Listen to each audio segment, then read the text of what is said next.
Chapter 7. Cats in the Machine. Laura. Laura brushed the hair out of her eyes as she surveyed the ragtag team before her. She had begun work as a cook in the Taymore Garrison mess hall and, as the most qualified person available, was soon put in charge of the operation. Today's help included 2 soldiers from the reserve, Privates Scovel and Wilkie. Rita was the rabbit girl who Laura had dubbed her kitchen apprentice. Finally, there was Kavik, a young catkin man who had been assigned extra chores as punishment for tying one of the officers' shoelaces together. Laura straightened and jabbed a finger at one of the soldiers, making him jump. "Scovel, you can fetch water for soup." Laura turned. "Wilkie, get started peeling these potatoes." "Rita, you can chop vegetables." "Kavik." Laura paused as she looked at the young catkin. "You can wash the dishes as we go." "All right, everybody, get to work." Laura looked over the ingredients for the meals she had planned. There were fresh onions and herbs for the stew, chicken that would need to be grilled. She'd had to beef up the supplies at her disposal from the military storehouse. It was appalling to her how skimpy the military was on fresh ingredients. Fortunately, she had managed to get the local merchants to accept credit until she could save up after the loss of her money purse. After years of working in a 5-star tavern, she had become accustomed to a certain level of quality. She couldn't bear to serve bland military rations without at least dressing them up a bit. The help available to her had also been subpar. The soldiers assigned to help in the mess hall had often ended up there as punishment, or because they weren't good at anything else. The only one that was the least bit good was the rabbitkin girl, Rita. She was the mess hall's single full-time worker and had soon become Laura's biggest culinary fan. Rita had come to the Taymore colony with her very large extended family, the majority of which specialized in mining. Rita's family also operated a general store called the Messy Heap. Laura had stopped by the store once out of curiosity. The establishment had certainly lived up to its name. The small building was crammed with an incongruous assortment of low-priced goods. One rack sported a mishmash of used clothing, a woman's gown dangling alongside a heavily patched military uniform shirt. Another rack displayed a slew of badly stained leather armor pieces, none of which matched. She'd run her fingers across a shelf filled with bins of candy, Taymore taffy, Monster lollies, Dragon Dream. They all looked like rip-offs of popular brands back on the main Terra. She couldn't entirely blame the local manufacturers. Shipping anything the 3-week journey from the main Terra was incredibly expensive, and it was nice to have little reminders of home, even if they were cheap replicas. Rita's relatives had been milling around the store, folding clothing, restocking shelves, and helping customers. Rita herself had been working on restocking a shelf of dried food when Laura waved a greeting. "Laura, how have you been?" Rita had waved at her cheerfully. "Can I help you with anything?" Laura had to pause as she pieced together her co-worker's meaning. Rita's protruding top teeth always made her rather difficult to understand. "Just looking around. I finally got away from the mess hall. Everyone was so hungry, I was afraid the soldiers would eat me." Rita had looked back at her very seriously, her hands stuffed with some sort of local dried root vegetable. "You have to watch out for foice ones. Fee are the root of all evil in the world, a poison to peaceful society." The statement had brought a frown to Laura's face. She couldn't tell whether Rita was referring to the soldiers or the roots she was holding. Why would her family be selling poison roots in their store? Rita had continued emphatically. "Hit a normal one with a frying pan, and what do fefa they do? They die. Hit one of these with a frying pan, and what happens? Fefa, they eat it and ask for more." Laura had pasted on a smile and backed away. She'd had no idea what Rita was talking about, but she could tell the woman was very passionate about whatever it was. If she was ranting about soldiers, then Laura wanted to know why the girl had chosen to live in a military colony in the first place. She hadn't been sure enough about Rita's meaning to ask about it, though. She was ultimately just glad that Rita was an industrious worker, despite her eccentric nature. Laura was torn from the memory by a loud clattering from across the kitchen. What the heck? Kavik was standing in a pile of wooden bowls and plates that were scattered across the floor. "What are you doing?" she demanded. The catkin waved a hand at her dismissively as he began to arrange the dishes like building blocks. "Don't distract me, human. I am coming up with a complex construction design. See?" Kavik balanced several plates against one another to form an arch. "That is not what you are supposed to be doing," Laura barked. The catkin squirmed and wriggled as Laura picked him up by the armpits and tried dragging him back to the cabinet. "Put those away. You are supposed to be cleaning." "Unhand me, you dirty human," Kavik objected. His fluffy little ears cocked to the sides as he thumped his tail in irritation. Laura paused. She couldn't help herself as she reached out and ruffled the catkin's velvety soft hair with one hand. What manner of indignity is this? The young catkin man reddened and averted his eyes. Laura snapped back to herself and quickly withdrew her fingers. "Look, we all have work to do here. Don't you see everyone else is working?" She turned around to prove her point, only to see Scoville trip with the pail of water he'd just fetched, sending it flying all over the room. Wilkie ran over and started trying to help clean up the soaking floor by daubing it with a handkerchief. "What are you doing? You are never going to get anything done that way. Here, go get a mop." Laura released Kavik, who quickly hopped onto the counter to avoid stepping in the water. "Ah, Rita, thank you." Laura was relieved to see that Rita had already fetched a mop from the cleaning closet. "Now, you stay back so you don't slip on the floor while I—" Laura was interrupted as Scoville slipped on the water and crashed to the ground, knocking over a sack of flour in the process. Laura pressed her eyes shut and took a deep breath. "Look, just don't get up. At least as long as you're down there, you can't knock anything else over." Laura began frantically trying to clean up the water before anything else could happen. It was no use. Scoville was already flailing around, stirring the flour into a goopy mess and trying to apologize. He managed to headbutt Wilkie, who was leaning over trying to hand Laura his soaked handkerchief. Rita began angrily babbling something about soldiers being the worst thing to ever happen to civilization, and that now they were all trying to do their killing in her kitchen. Laura gritted her teeth and tried to pin Scoville down to prevent him from making more of a mess. Rita misinterpreted Laura's actions and eagerly jumped in to smack the restrained man with a mop handle. "No, everyone, just stop it!" Laura yelled as loud as her voice permitted. The kitchen was plunged into silence as Rita and the two soldiers stared apprehensively at Laura. She took a deep breath and exhaled loudly. Plunk. Her eyes darted to the counter. Plunk. Kavik batted another potato off the counter and stared down excitedly as it rolled across the floor. "I'm stepping outside for a minute," Laura said flatly. "When I get back, I expect this mess to be cleaned up and everyone to be doing the jobs I gave them." "Yes, ma'am," the soldiers chorused behind her back as she marched out the door. Outside, she leaned her back against the wall and pressed her palms to her eyes. "I thought people in the military were supposed to be disciplined." "Ugh."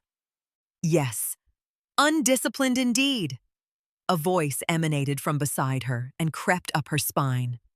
Laura raised her head and flinched when she saw an Invicti Inquisitor looking down at her. Though the national economy of Invictus revolved around capturing and selling slaves, the Inquisitors were the most heartless of all. Their job was to track down any slave that managed to escape and bring them back into servitude. This particular Inquisitor was a young man, though his smooth skin and fresh face did nothing to improve his appearance in Laura's eyes. She tried not to stare into the man's cold, compassionless gaze as he addressed her. "Excuse me, are you Miss Laura Eld? My name is Inquisitor Sandifer. I have some questions for you." Her shoulders tightened as she tried to calm her accelerating heart. The delicate relationship between the Abristan Empire and Invictus had resulted in the Invicti having free rein to conduct their investigations however they pleased. As much as she hated them, Refusing to cooperate was not an option. She clenched her teeth. "Yes, that's me," she said coldly. "According to the official reports, you were part of the rescue team that supposedly first discovered the bountiful Gilligan. Is that correct?" "Supposedly?" "Yes. We discovered the crashed airship on the beach." Her voice rose in annoyance before he cut her off. "Ms. Eld, you arrived the day before the alleged rescue mission that you say led to the bountiful Gilligan's discovery. Is that correct? What area of the slave trade did you specialize in back on the main Terra?" "Yes. Wait. I was a baker back on the main Terra. I had nothing to do with the slave trade." Sandifer smiled at her sympathetically. "So, tell me, you say you rescued 9 villagers during the mission. How many of your people did you lose along the way?" Yes. We rescued 9 villagers during the mission. Sadly, several villagers died during the rescue or were otherwise unaccounted for." "Wait, that's not right. We rescued 8 villagers, not 9. "Oh no, not good." She was getting flustered, and it was starting to show. Sandifer pushed forward like a shark that had smelled blood. "Ah, so you admit that you rescued more villagers than the number who survived. So where are you keeping the 50 head of slaves that you stole from the bountiful Gilligan?" "That's not what I meant," Laura exclaimed. "You confused me with the numbers. Besides, there is a big difference between 9 and 50. To clarify, we did not find any survivors from the bountiful Gilligan. They were all killed by the Grosswings." Sandifer's eyebrows slid up his forehead. "You are telling me that out of a full 50 head of premium slaves, not a single one survived?" His eyes fastened on hers, letting the silence drag on before continuing. "I see you are working in the mess hall in the colony. You look very busy. Are they paying you overtime? It must be a lot of extra work for you to provide enough food for so many extra people." Laura stuttered. Yes, I'm busy." "Why are you so convinced that any slaves could have escaped from the ship? The Grosswings had 5 days to eat anyone who might have survived the crash." I see." Sandifer rubbed his chin. "That was very clever of you to wait 5 days after you shot down our airship so you could use the pretense of a rescue operation. Did you kill the sailors to get them out of the way? Or did they conspire to hand over the slaves? If that is the case, I can let you off easier if you help me find them so they can be punished." Laura struggled to restrain a guffaw at this last comment. "Listen, I told you, there were no survivors on the bountiful Gilligan. I am not going to tell you anything different from what was on the official report. What do you think you are going to get from questioning me?" Sandifer studied her face. "Laura, listen. I can see you are getting frustrated. Who wouldn't? You must be afraid of getting caught. As a freeborn Ebriston citizen, you normally wouldn't be eligible to be put into slavery. It is only natural that the prospect of being claimed as payment for your crimes would get you upset." Laura's blood ran cold as Sandifer reached out to gently place a hand on her shoulder. "I can help you," he said smoothly. "All you have to do is cooperate with me, and I can have your sentence reduced." Her body shuddered involuntarily as she jerked backward out of his grasp. She felt sick. Everything about him made her skin crawl. Don't touch me." Sandifer continued impassively. "Come now, Laura. Based on your previous background with slaves, what is your estimate of the value of the stolen merchandise?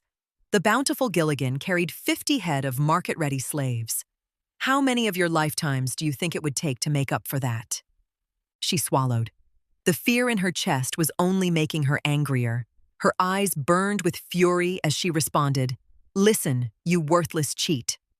All your precious inventory is dead, and it is your people's fault for being greedy monsters.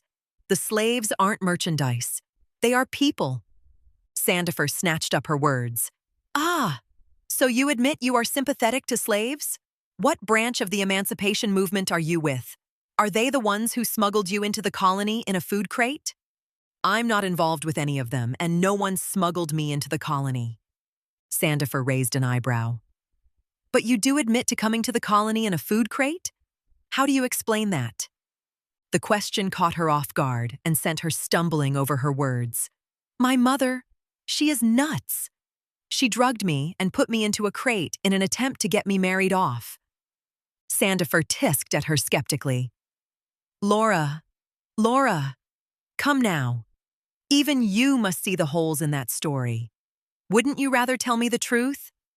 This opportunity won't last forever. I already told you the truth, she practically yelled. Why won't you listen to me?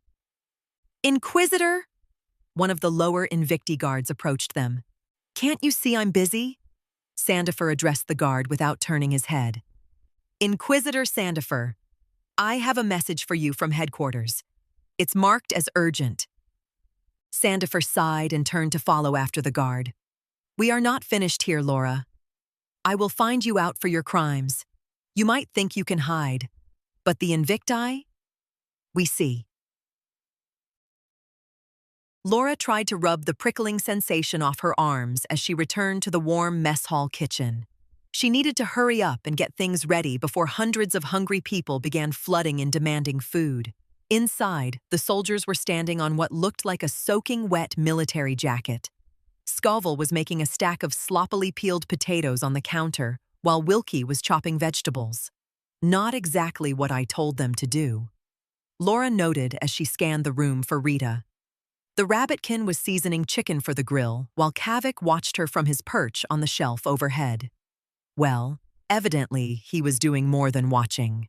Kavik's cheeks were stuffed to the bursting point, and he held more pieces of chicken in each hand. Laura was about ready to give up on the idea of getting Kavik to do anything productive.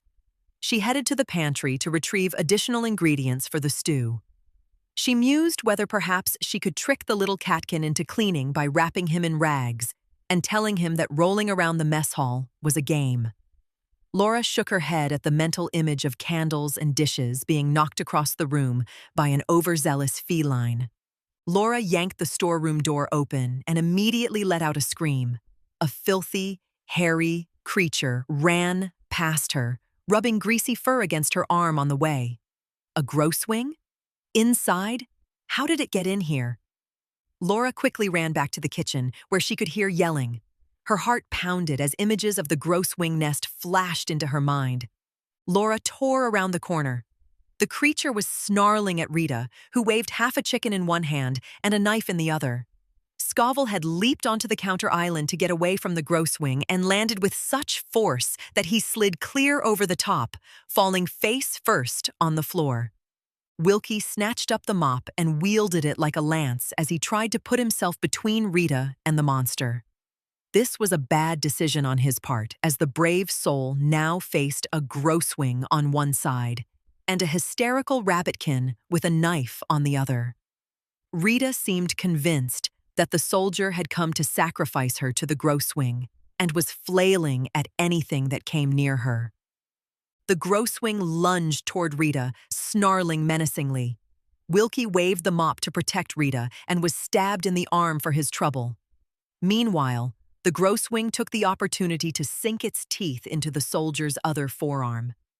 Laura looked around frantically for a weapon as she ran toward them. She spotted what she needed, and her hand flashed to the cook stove. Arr! Laura walloped a cast-iron skillet onto the grosswing's head. Hot onions flew out of the skillet as she clutched the cookware with both hands. She pounded the grosswing as hard as she could with the cookware. The dazed creature stumbled around trying to look at her as she smacked it squarely between the eyes. The grosswing slashed razor-sharp claws into Laura's arm, causing her to fumble the skillet. She let out a howl of pain as the beast sank its teeth into her wrist. Its eyes gleamed with malice as it thrashed its head back and forth. Creak! Laura looked up in time to see a large object falling from the shelf overhead. Thwunk! A heavy earthenware container smashed into the grosswing's head, shattering into thousands of tiny pieces. Kavik's huge eyes peered down from the shelf after the container. The gross wing released its grip on Laura's wrist. Meanwhile, Rita finally focused her attention solely on the gross wing and away from the dazed Private Wilkie lying on the ground. Laura used her good arm to clumsily help Wilkie away from the gross wing. Crack! Crack! The gross wing collapsed onto the floor. Laura turned to see Private Scoville, who had evidently retrieved his rifle from the entryway on the other side of the building. He currently stood panting in the doorway as he pointed his weapon at the gross wing's body. Laura stared at the monster's body as she cradled her injured arm. What a mess! No, no, Rita. Just give me that. Laura wrenched the knife away from Rita before she could do any more damage. Thank you, Scoville. Laura addressed the wide-eyed private, who was gripping his firearm as if he expected the weapon to run away. Please, go get us a medic. Laura surveyed the damage around her.